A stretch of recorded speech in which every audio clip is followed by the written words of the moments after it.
রহমানির রহিম।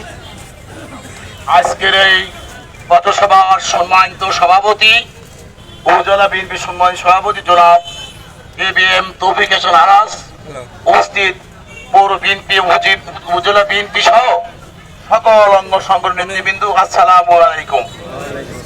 গতকাল আপনারা জানেন সুজানগরের থানার প্রশাসন একজন কুখ্যাত সন্ত্রাসী ভোট ডাকাত আওয়ামী লীগের সভাপতি আব্দুল হককে গ্রেপ্তার করেছিল।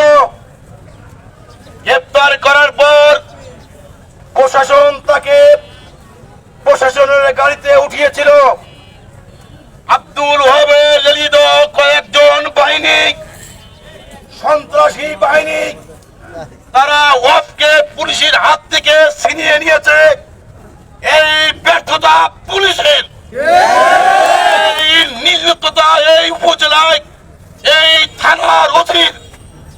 যদি এই ওসিকে অপসারণ না করা হয়, আগামী বৃহস্পতিবার বেলা ৩টার পর সুজানগর রাজপথ, বাংলাদেশ জাতীয়তাবাদী দল সুজানগর উপজেলা এবং পৌর বিএনপির নেতৃত্বে এই রাজপথ অবরোধ করা হবে।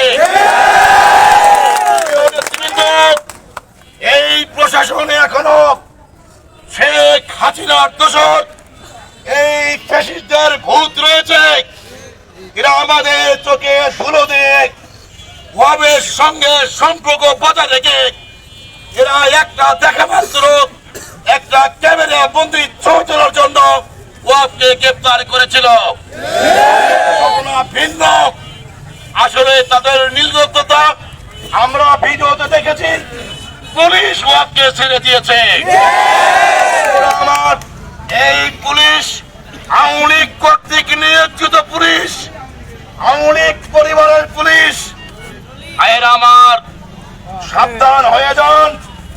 আর যদি দ্বিতীয়বার এই ধরনের কর্মকাণ্ড করেন, আগামী বৃহস্পতিবার বেলা ৩টার পরে প্রয়োজন বোধে ইসলামী মূল্যবোধ এবং বাংলাদেশ জাতীয়তা দলের সকলকে আহ্বান জানাবো, আগামী বৃহস্পতিবার ৩টার মধ্যে গ্রেপ্তার করতে না পারলে আমরা প্রয়োজনে রাজপথ অবরুদ্ধ করে রাখবো।